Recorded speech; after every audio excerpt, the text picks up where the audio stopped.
ജീവിച്ച നബി സല്ലല്ലാഹു അലൈഹി വസല്ലം തങ്ങൾക്ക് വേണ്ടി ഒരുപാട് സേവനങ്ങൾ ചെയ്ത മഹാനായ അബൂ ഹുറൈറ റളിയല്ലാഹു അൻഹു ആണ് ഈ കരുതൽ അമലുകളിൽ എന്ന് പറഞ്ഞുകൊണ്ട് മഹാനുഭാവൻ കരയുന്നതെങ്കിൽ നമ്മുടെ അവസ്ഥ എന്താണ്? നമുക്കെന്താണ് സാധായിട്ട് മരിച്ചു പോകുമ്പോൾ കൊണ്ടുപോകാനായിട്ട് നമ്മൾ എന്താണ് കരുതിയിരിക്കുന്നത്? നാം എത്ര പേര് പ്രിയപ്പെട്ടവരെ ഹത്മുകൾ തീർത്തവരുണ്ട്. 18 ദിവസത്തോളമായില്ലേ പരിശുദ്ധ റമദാൻ നമ്മിലേക്ക് കടന്നു വന്നിട്ട്. എത്ര പേര് ഹത്മുകൾ തീർത്ത്, എത്ര പേര് ഹത്മുകൾ തുടങ്ങി, എത്ര തറാവീഹുകളാണ് പൂർണ്ണമായി നമ്മൾ നമസ്കരിച്ചത്, എത്ര തഹജ്ജുദുകളാണ് നമ്മൾ നമസ്കരിച്ചത്? നാം കണക്കെടുത്ത് കഴിഞ്ഞാൽ വളരെ തുച്ഛമല്ലേ?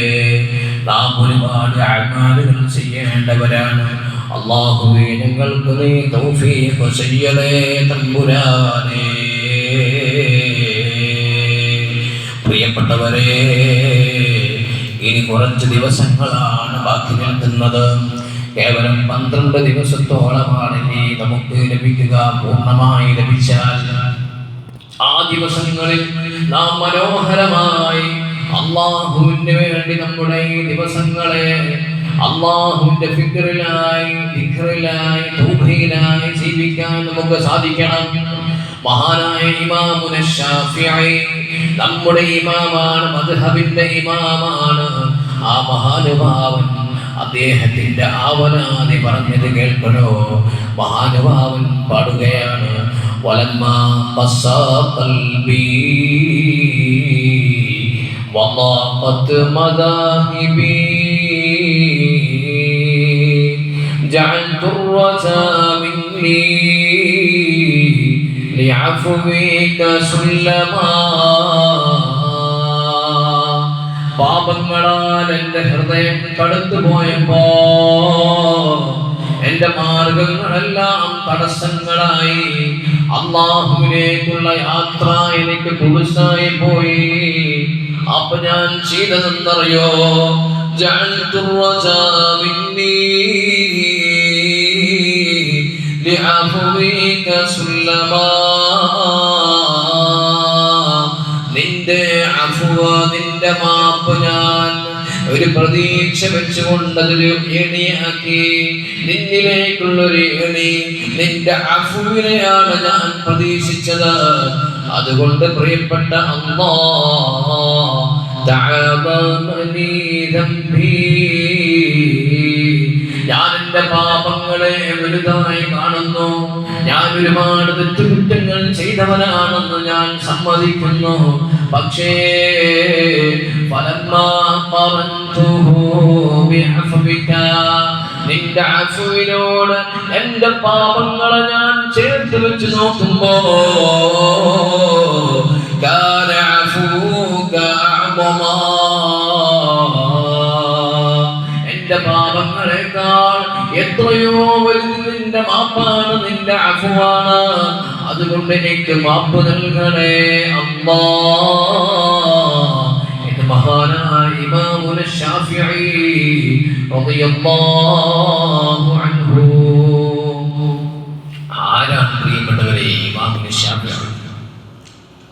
ചെറുപ്പം മുതലേ ദീനീ ചിട്ടവട്ടത്തിലായി ജീവിച്ച് 10 വയസ്സാകുമ്പോഴത്തേക്കും പരിശുദ്ധ ഖുർആൻ ഹിഫ്ള് ചെയ്ത് ലക്ഷക്കണക്കിന് ഹദീസുകൾ മനഃപ്പാഠമാക്കി വലിയ വലിയ ഇമാമികൾ, ബുഖാരി, മുസ്ലിം, ഇമാമുന തിർമിദി, അങ്ങനെയുള്ള മുഹദ്ദിസീങ്ങളായ വലിയ ഇമാമികൾ അവരെ തഖ്ലീദ് ചെയ്ത് അവരുടെ ഇൽമിൽ അത്ഭുതം കൂറിയവരാണ്. ശാഫിഈ ഇമാമിന്റെ മഹാനായ മുഹ്യിദ്ദീൻ ശൈഖ് റളിയല്ലാഹു അൻഹു അവിടുന്ന് ശാഫിഈ മദ്ഹബായിരുന്നു. പിന്നെ ഹംബലി മദ്ഹബിലേക്ക് മാറിയിട്ടുണ്ട്. അതിലാളുകൾ പറയേണ്ട, ആ മസ്അലകൾ നശിപ്പിക്കപ്പെടേണ്ട, വിസ്മരിക്കപ്പെടേണ്ടെന്ന് മനസ്സിലാക്കി. അങ്ങനെ വലിയ വലിയ സ്വാത്വികരായ ഔലിയാക്കളും മുഹദ്ദിസീങ്ങളും മുഫസ്സിരീങ്ങളും ഒക്കെ ശാഫിഈ ഇമാമിന്റെ ഇൽമിൽ അത്ഭുതപ്പെട്ടു പോയിട്ടുണ്ട്. റസൂലുള്ളാഹി സ്വല്ലല്ലാഹു അലൈഹി വസല്ലം തങ്ങളുടെ പ്രവചനമുണ്ട്. അഹ്ലുൽ ബൈത്തിൽപ്പെട്ട ഒരു പണ്ഡിതൻ ജനിക്കും. അദ്ദേഹം ലോകത്തിന്റെ 8 ദിക്കുകളിലും അദ്ദേഹം ഇൽമു വ്യാപിപ്പിക്കും. മുഹദ്ദിസീങ്ങൾ രേഖപ്പെടുത്തുന്നത് അത് മഹാനായ ഇമാം ശാഫിഈ റളിയല്ലാഹു അൻഹുവിനെ കുറിച്ചാണ്. റസൂലുള്ളാഹി സ്വല്ലല്ലാഹു അലൈഹി വസല്ലം തങ്ങൾ പറഞ്ഞത്. പ്രിയപ്പെട്ടവരെ, അങ്ങനെയുള്ള ഇമാമാണ് മഹാനുഭാവന്റെ പറഞ്ഞാൽ അദ്ദേഹം അള്ളാഹുവിനോട് തന്റെ പാപങ്ങൾ വലുതാക്കി കണ്ട് ചിലപ്പോൾ ഒന്നും ഉണ്ടാവില്ല, പക്ഷെ മഹാനുഭാവന് തോന്നുകയാണ് ഞാൻ വല്ലതും ചെയ്തു പോയിട്ടുണ്ടോ എന്റെ നോട്ടങ്ങളിൽ ചിന്തകളിൽ. എന്നിട്ടാണ് മഹാനുഭാവനെ ഈ പദ്യം പാടിക്കൊണ്ട് മറ്റുള്ളവരെ ഉത്ബോധിപ്പിക്കുന്നത്. പ്രിയപ്പെട്ടവരെ, നാം അള്ളാഹുവിലേക്ക് കൂടുതലായി അടുക്കാൻ ശ്രമിക്കേണ്ടവരാണ്. നല്ല നല്ല കാര്യങ്ങൾ ചെയ്താൽ അല്ലാഹു സുബ്ഹാനഹു വ തആല കൂടുതലായി നമുക്ക് മഗ്ഫിറത്ത് തരും. കൂടുതലായി അവന്റെ പ്രതിഫലങ്ങൾ നമുക്ക് നൽകപ്പെടും. പരിശുദ്ധ ഖുർആനിലൂടെ അല്ലാഹു തആല നമ്മോട് പറയുന്നുണ്ട്, നിങ്ങളെ ഇത്തരം കാര്യങ്ങളൊക്കെ ചെയ്തു കഴിഞ്ഞാൽ നിങ്ങളെ നാം സ്വർഗ്ഗത്തിൽ പ്രവേശിപ്പിക്കാം. റസൂലുള്ളാഹി സ്വല്ലല്ലാഹു അലൈഹി വസല്ലം തങ്ങൾ പാപമോചനത്തിലുള്ള മറ്റു മാർഗങ്ങളും നമുക്ക് പറഞ്ഞു തന്നിട്ടുണ്ട്. മഹാനായ ഇബ്നു ഉമർ റളിയല്ലാഹു അൻഹു നിവേദനം ചെയ്യുന്ന ഹദീസ് അവിടുന്ന് പറയുകയാണ്, ഖാല റസൂലുള്ളാഹി സ്വല്ലല്ലാഹു അലൈഹി വസല്ലം അഹബ്ബുൻ നാസി ഇലല്ലാഹി അൻഫഉഹും ലിന്നാസ്. അല്ലാഹുവിന് ഏറ്റവും ഇഷ്ടപ്പെട്ട ആളുകൾ ജനങ്ങൾക്ക് ഏറ്റവും ഉപകാരമുള്ള ആളുകളാണ്. അല്ലാഹുവിന് ഏറ്റവും ഇഷ്ടപ്പെട്ടത് ജനങ്ങളിലേക്ക് ഏറ്റവും ഉപകാരമുള്ള ആളുകളാണ്. ആരാണത്? ഏറ്റവും ഉപകാരം നമുക്ക് ആരിലേക്കാണ്?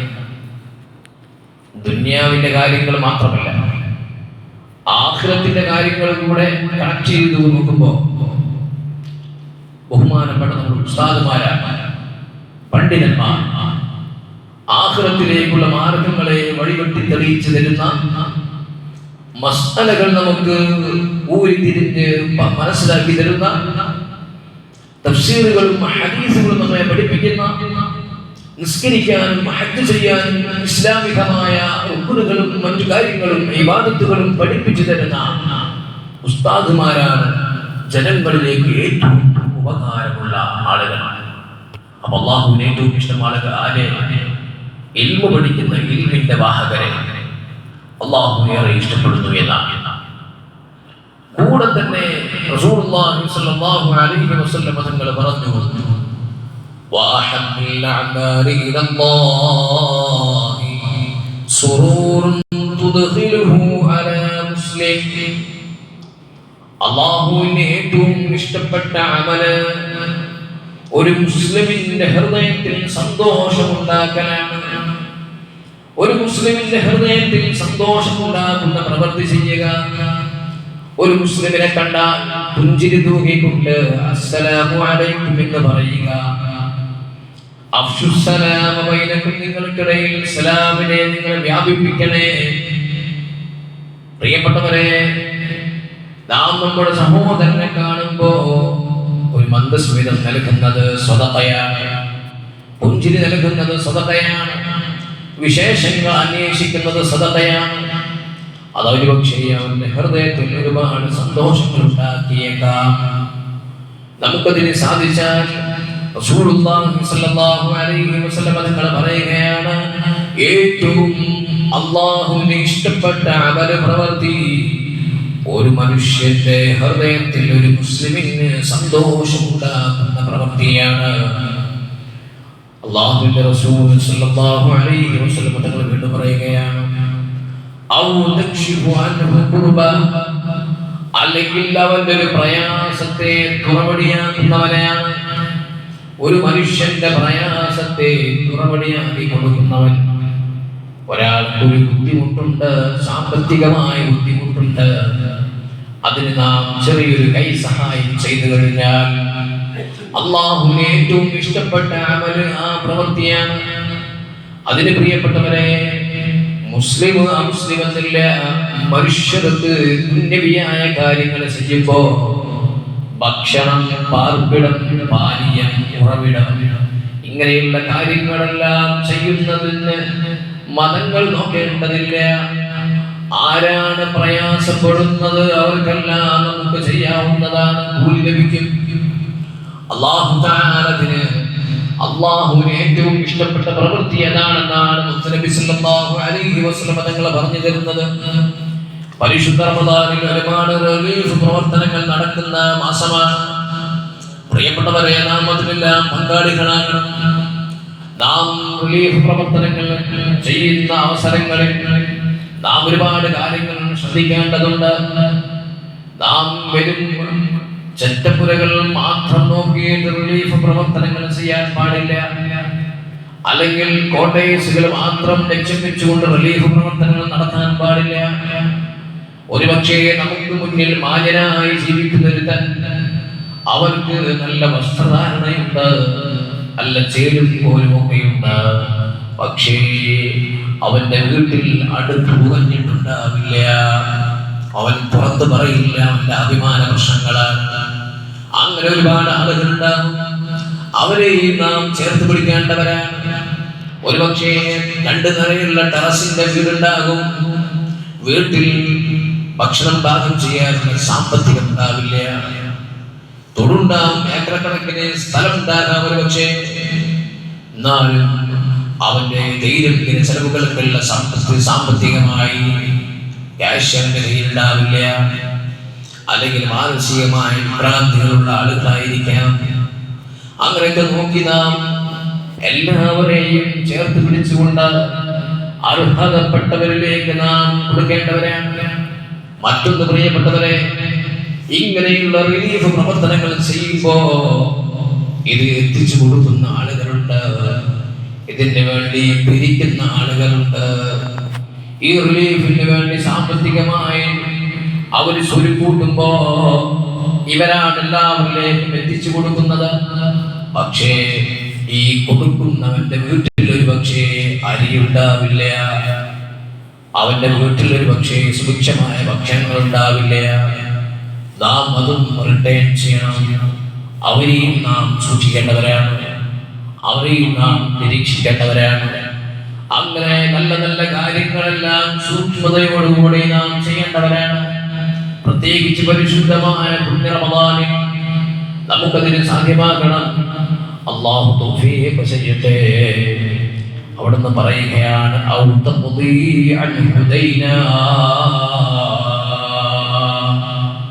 അല്ലെങ്കിൽ ഒരാളുടെ കടം വീട്ടി കൊടുക്കുക. ഒരാൾ പ്രയാസപ്പെട്ടുകൊണ്ട് അവന്റെ വീട് ജപ്തി ചെയ്യപ്പെട്ടിരിക്കുന്നു. ഒരെന്തോ ദുർബല നിമിഷങ്ങളിൽ പണയം വെച്ചു പോയതാണ്, ബാങ്ക് ഇടപാടുകൾ നടത്തിയതാണ്. അതിനെക്കുറിച്ച് അറിവില്ലാതെ അല്ലെങ്കിൽ വളരെ പ്രയാസപ്പെട്ടുകൊണ്ട് നടക്കുന്ന സമയങ്ങളിൽ അവരെയൊക്കെ നാം ചേർത്ത് പിടിക്കേണ്ടവരാണ്. അവരൊക്കെ നാം ആ കടങ്ങളെത്തൊട്ട് ജപ്തിയെത്തൊട്ട് രക്ഷിക്കേണ്ടത് നമ്മുടെ ബാധ്യതയുണ്ട്. അവരെ ആത്മഹത്യയിലേക്ക് മറ്റുമുള്ള പൈശാചിക പ്രവണതകളിലേക്ക് നീങ്ങുന്നതിന് മുമ്പ് അവരെ ചേർത്ത് പിടിക്കൽ നമ്മുടെ കടമയാണ്. കൂടുതൽ സക്കാത്ത് കൊടുക്കൽ മാത്രമല്ല പ്രിയപ്പെട്ടവരെ, സാമ്പത്തികമായി ഉയർന്ന ആളുകൾക്ക് നിർബന്ധമായ കാര്യങ്ങൾ സക്കാത്ത് കൊടുക്കൽ നിർബന്ധമാണ്. ഇത്തരം സമൂഹത്തിൽ അവഗണിക്കപ്പെടുന്ന, സമൂഹത്തിൽ വളരെ ബലഹീനരായി ജീവിക്കുന്ന ആളുകളെയും ചേർത്ത് പിടിക്കൽ സമ്പന്നരായ ആളുകൾക്ക് നിർബന്ധമാണ്. കടത്തിന്റെ പേരിൽ, ഭക്ഷണമില്ലാത്തതിന്റെ പേരിൽ, പുറത്തു പറയാൻ അഭിമാനം സമ്മതിക്കാത്തതിന്റെ പേരിൽ മരണപ്പെട്ടു പോയ, ചികിത്സ ലഭിക്കാതെ പോയ ആളുകളുടെ ആ പാപമെല്ലാം തന്റെ അയൽവാസിയായ സമ്പന്നനായ, തന്റെ സഹോദരനായ സമ്പന്നനായ സഹോദരൻ, സമ്പന്നനായ അനുജന്, ജ്യേഷ്ഠന്മാർക്കെല്ലാം അതിൽ പങ്കുകളുണ്ടാവും. അതിന്റെ പാപങ്ങൾ അവർക്കും ഉണ്ടാകുമെന്നാണ് മുഹമ്മദ് മുസ്തഫ സല്ലല്ലാഹു അലൈഹി വസല്ലം തങ്ങൾ നമ്മെ പഠിപ്പിക്കുന്നത്. റസൂലുള്ളാഹി സല്ലല്ലാഹു അലൈഹി വസല്ലം തങ്ങൾ പറയുകയാണ്, ഔ തത്റുദ അൻഹു ജൂആ, അല്ലെങ്കിൽ അവന്റെ വിശപ്പകറ്റി കൊടുക്കുക. വിശന്ന് കിടക്കുന്ന ഒരുപാട് ആളുകൾ തെരുവോരങ്ങളിലും ബസ് സ്റ്റാൻഡുകളിലും റെയിൽവേ സ്റ്റേഷനുകളിലുമെല്ലാം പാവപ്പെട്ട ഒരുപാട് ആളുകൾ തെരുവോരങ്ങളിൽ വസിക്കുന്നവർക്ക് ഭക്ഷണം എത്തിച്ചു കൊടുക്കണം. പ്രിയപ്പെട്ടവരെ, അങ്ങനെയുള്ള നല്ല നല്ല പ്രവൃത്തികളെല്ലാം ചെയ്യുമ്പോ അല്ലാഹു സുബ്ഹാനഹു വ തആല നമുക്ക് വലിയ പ്രതിഫലം തരും. മറ്റൊരു വാക്കുകൂടെ നബി സല്ലല്ലാഹു അലൈഹി വസല്ലം തങ്ങൾ ഈ ഹദീസിൽ ചേർക്കുകയാണ്. വലാ നംശിയ മഹാഖിനി ഫീ ഹാജത്തിൻ അഹബ്ബു ഇലയ്യ മിൻ അൻ അഅതകിഫ ഫീ ഹാദൽ മസ്ജിദി യഅനി മസ്ജിദൽ മദീനത്തി ശഹ്റാ.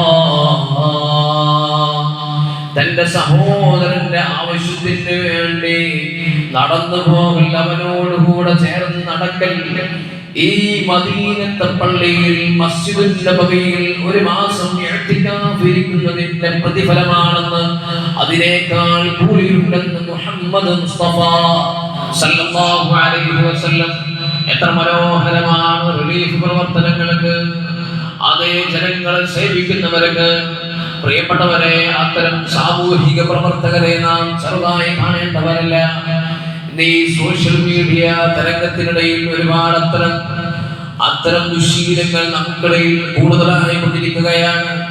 സാമൂഹിക സേവനങ്ങൾ നടത്തുന്ന ആളുകളെ അവമതിപ്പിക്കുന്ന, അവരെ കൂടുതലായി ചീട്ട് വിളിച്ചുകൊണ്ട് കമന്റുകളും വീഡിയോകളും റീൽസുകളും ഇട്ടുകൊണ്ട് അവരെ നിരുത്സാഹപ്പെടുത്തുന്ന പ്രവർത്തികൾ ചെയ്യുന്നത് ഈ ഹദീസ് നാം കാണേണ്ടവരാണ്.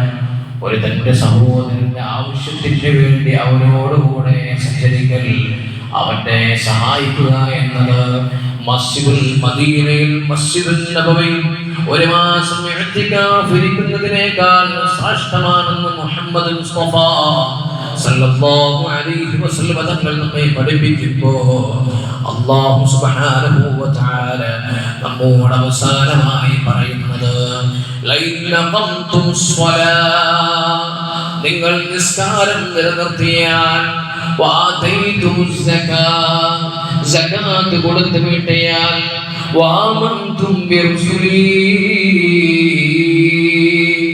എന്റെ മുർസലീങ്ങളെ കൊണ്ട് നിങ്ങൾ വിശ്വസിച്ചാൽ, വഅസ്റതുഹും, അവരെ നിങ്ങൾ സഹായിച്ചാൽ, വഅഖറൽതുമുല്ലാഹ ഖർദൻ ഹസനാ, അല്ലാഹുവിന് നിങ്ങൾ നല്ല കടം നൽകിയാൽ, സദഖകൾ ചെയ്താൽ, ലൗകഫിറന്ന അൻകും സയ്യിആതികും, നിങ്ങളുടെ പാപങ്ങൾ നാം പുറത്തു തരുന്നതാണ്, വലൗദ്ഖിലന്നകും ജന്നാത്തിൻ തജ്രി മിൻ തഹ്തിഹൽ അൻഹാർ, താഴ്ഭാഗത്തിലൂടെ ആറുകൾ ഒഴുകുന്ന, അരുവികൾ ഒഴുകുന്ന സ്വർഗ്ഗത്തിൽ നിങ്ങളെ നാം പ്രവേശിപ്പിക്കും. ഫമൻ ഗഫറ ബഅദ ദാലിക മിൻകും ഫഖദ് ളല്ല സബാഅസ് സബീൽ. അതേതെല്ലാം പറഞ്ഞതിന് ശേഷം നിങ്ങൾ അതിനെ നിഷേധിക്കുകയാണെങ്കിൽ അവൻ വ്യക്തമായ വഴികേടിലാണെന്ന് പരിശുദ്ധ ഖുർആൻ അല്ലാഹു അസ്സ വജൽ. പ്രിയപ്പെട്ടവരെ, ഞാൻ അവസാനിപ്പിക്കാം. പരിശുദ്ധ റമദാനിന്റെ അവസാന പത്തിലാണ് കൂടുതൽ ആളുകൾ സകാത്തുകളും മറ്റുമൊക്കെ കൊടുക്കാൻ സന്നദ്ധരായി വരുന്നത്. യഥാർത്ഥത്തിൽ റമദാൻ സകാത്ത് കൊടുക്കാനുള്ള ഒരു മാസമല്ല. സകാത്ത് കൊടുക്കാനുള്ള മാസമായിട്ട് സകാത്തുൽ ഫിത്ർ ഉണ്ട്. അത് എപ്പോഴും പരിശുദ്ധ റമദാനിന്റെ അവസാന പെരുന്നാളിന്റെ മുന്നപ്പടി കണ്ടു കഴിഞ്ഞാൽ നിർബന്ധമാണ്. മറ്റു സകാത്തുകൾ അതിന് സമയവും കണക്കും കണ്ടു. ഒരു കച്ചവടക്കാരൻ സകാത്ത് കൊടുക്കേണ്ടതെപ്പോഴാണ്? അവന്റെ കച്ചവടം തുടങ്ങി പിറ്റത്തെ അതേ വർഷം തികയുന്ന സമയത്ത് അവന്റെ കച്ചവടത്തിന്റെ ആ സ്ഥാപനത്തിലുള്ള സ്റ്റോക്കുകളെല്ലാം എടുത്ത് 555 ഗ്രാം വെള്ളിയുടെ ക്യാഷ് അതുണ്ടെങ്കിൽ അതിന്റെ 10/4 അവൻ സകാത്ത് കൊടുക്കൽ നിർബന്ധമാണ്. 2% സകാത്ത് കൊടുക്കൽ നിർബന്ധമാണ്. ഇങ്ങനെ എല്ലാ മേഖലകളിലും ആഭരണത്തിന് സക്കാത്തില്ല. പലരും ഒന്ന് ചോദിക്കാറുണ്ട്, 30 പവനുണ്ട് ഭാര്യയ്ക്ക്, എത്ര സക്കാത്ത് കൊടുക്കണ്ട്? അതിന് സക്കാത്ത് കൊടുക്കണ്ട. ആഭരണമായിട്ടുള്ള സ്വർണ്ണാഭരണങ്ങൾക്ക് സക്കാത്തില്ല, കൊടുക്കേണ്ടതില്ല. കോയിൻസ് ആയിട്ട് വെച്ചാൽ അതിന് സക്കാത്ത് കൊടുക്കണം. അല്ലെങ്കിൽ ഒരാളെന്ത് ചെയ്തു, ഒരു 20 പവനൊക്കെ ഉള്ളൊരു കടകായിട്ട് ഉണ്ടാക്കി ചൂടെടുത്തൊക്കെ വേണ്ടിയിട്ട് അതിന് സക്കാത്ത് കൊടുക്കണം. നിക്ഷേപ ഉദ്ദേശത്തോടു കൂടെ ഉണ്ടാക്കി വെക്കുന്ന ആഭരണങ്ങൾ സാധാരണ ഇടാനുള്ള ഉദ്ദേശത്തിൽ എന്ന് പറഞ്ഞാൽ അതിന് തീരിട്ടില്ലെങ്കിലും കുഴപ്പമില്ല. ആഭരണമായിട്ട് തന്റെ പിതാവ് നൽകിയ സമ്മാനങ്ങളാൽ അല്ലെങ്കിൽ ഭർത്താവ് നൽകിയ സമ്മാനങ്ങളാൽ അതിന് 100 വർഷമായാലും അതിന് സക്കാത്തില്ല. അല്ലാഹു തആല നല്ലത് മനസ്സിലാക്കിക്കൊണ്ട് പ്രവർത്തിക്കാൻ തൗഫീഖ് ചെയ്യട്ടെ. അപ്പൊ അങ്ങനെ അതുപോലെ കറൻസിക്ക് സക്കാത്തുണ്ട്. കറൻസി ഈ വെള്ളിന്റെ കണക്കനുസരിച്ച് നോക്കണം. 595 ഗ്രാം 95 ഗ്രാം വെള്ളി ആ വെള്ളിയുടെ ക്യാഷ് ഒരാളുടെ കയ്യിലുണ്ടെങ്കിൽ, ഇന്ന് വെള്ളിക്ക് നല്ല പൈസ ഉണ്ടാവും, 10, 60, 70 ഉണ്ടാവും. 595 ഗ്രാം വെള്ളിക്ക് വേണം ഇല്ലേ? ഇല്ലേ? ഉണ്ടാവും. 35 കഴിഞ്ഞ് കുറച്ച് മുന്നേ, 2 കൊല്ലം മുന്നേ. അപ്പോൾ അത് ഡബിളായിട്ടാവും. സ്വർണ്ണത്തിൻ്റെ മുന്നനുസരിച്ച് വെള്ളിയും കൂടി ഉണ്ടാവും. പ്രിയപ്പെട്ടവരെ, അപ്പം അതൊക്കെ നമ്മൾ നോക്കി അർഹതപ്പെട്ട ആളുകളിലേക്ക് സക്കാത്ത് കൊടുക്കുന്ന ബന്ധമാണ്. ഇതൊക്കെ കൊടുത്തു കഴിഞ്ഞാൽ ഉള്ള സമ്മാനമാണ്. സ്വർഗത്തിൽ നിങ്ങളെ നാം പ്രവേശിപ്പിച്ചിരിക്കും എന്ന് അല്ലാഹു തആല നമുക്ക് വാഗ്ദത്തം ചെയ്തിട്ടുണ്ട്.